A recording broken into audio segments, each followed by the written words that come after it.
Newsday continues here on One News Now. I'm Riza Diaz. The health department is now drawing up rules to allow the use of COVID test kits at home after initially advising against it. Mobile journalist Pamela Vasquez gives us a front seat to the story. As the country grapples with yet another surge, the health department is caving. It's now looking to approve self-test antigen kits and will release guidelines on their use by January 17. This will cover rules on waste disposal, interpretation of results, and what action should be taken when it comes out positive. At the moment, none of the at-home COVID tests available on the market is approved by the FDA. Not all antigen tests are created equal. Iba ang antigen test na ginagamit ng mga trained healthcare workers. Iba ang direksyon at mas malalim ang pagkakatusok sa ilong. This comes shortly after the Food and Drug Administration opened the door to manufacturers of self-administered rapid antigen tests. I am calling for all the manufacturers and even the importers of self-administered COVID-19 test kits that to register their product in the form of a special certification. Antigen tests are usually only recommended for those who are already exhibiting symptoms. Also, different brands have different sensitivities. For example, Abbott has a validated result sensitivity of up to 97.83%. Korean manufactured Nowcheck antigen test has a 91.4% sensitivity, while China manufactured Wonvo has 92.2%.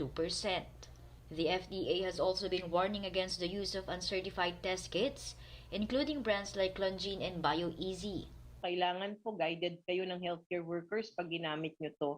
And there is possibility of maling resulta at ito ay pwedeng magbigay ng false sense of security. The national government may even subsidize at-home test kits once they are approved by the FDA, according to acting presidential spokesperson Carlo Nograles. Mobile journalist Pamela Vasquez, We Are One News.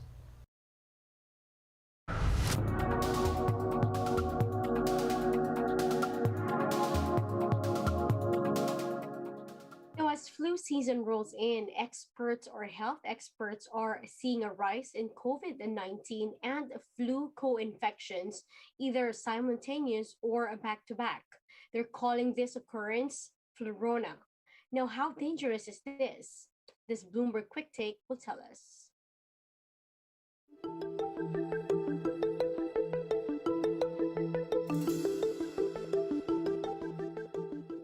Unfortunately, as we see the cases of seasonal influenza and COVID-19 drastically increase, it's clear that people shared more than gifts this holiday season. Germs were shared as well.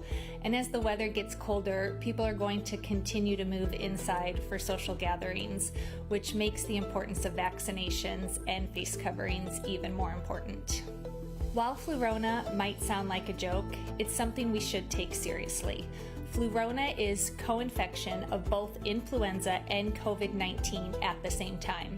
And while we've only seen a few cases to date, given the rapid rise in both influenza and COVID-19, we're going to see more cases. Many of our hospitals are at or above capacity treating COVID-19 patients, which leaves little to no room for other severe illnesses, including influenza. And it's important to note that influenza and COVID-19, when severe, require the same life-saving medical equipment and the same staff and medical professionals. So getting your flu vaccine and your COVID-19 vaccine, including boosters, is your best protection against co-infection of flu and COVID-19. So we need to do our part by getting vaccinated for both influenza and COVID-19 to reduce the unnecessary medical visits and hospitalizations. It's important that we remain diligent with hand hygiene, mask wearing, and social distancing. In addition, as we move indoors, it's important we continue to wear masks and social distance even after vaccination, because we know that variants can still be spread. Now we'll be back with more stories after the break. Keep it here on One News.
You're still watching One News Now. I'm Riza Diaz. A few months shy from the 2022 elections, a lawmaker proposes a constitutional amendment on the term limits of elective officials. Pampanga Representative Aurelio Gonzalez Jr. proposes a long term from the president down to the municipal city level. In his proposal, the president's term will be shortened to 5 years, but with one re-election totaling to 10 years. As for the House members, he suggests likewise instead of the present 3 years with two re-elections. Gonzalez urges the Senate and the House to convene into on a constituent assembly to consider these constitutional amendments. Let's now take a quick look at today's other top stories. President Duterte sends a message as the faithful celebrates the Feast of the Black Nazarene. In his message, Duterte asked devotees to pray for the nation's healing and recovery amid the pandemic. Recall that the government canceled Traslacion this year due to a spike in COVID-19 cases. The National Police has started the implementation of gun ban ahead of the 2022 elections. The PNP will now carry out checkpoint operations around the country until June 8th. Only authorized personnel are allowed to carry firearms for the time being. And heads up, motorist pump prices are set to increase this week. Unioil projects that the prices of diesel would increase by up to 1 peso and 10 centavos per liter. Gasoline prices are likewise expected to rise up to 80 centavos. For more updates, visit News 5, The Philippine Star, and Business World Online. Visit our website, onenews.ph, for more in-depth analysis. You can also catch One News on Signal Play app. Register for a free account now at www.signalplay.com and stream One News live anytime, anywhere. I'm Riza Diaz. Mask on, wash hands, and stay safe, Philippines. We are One News.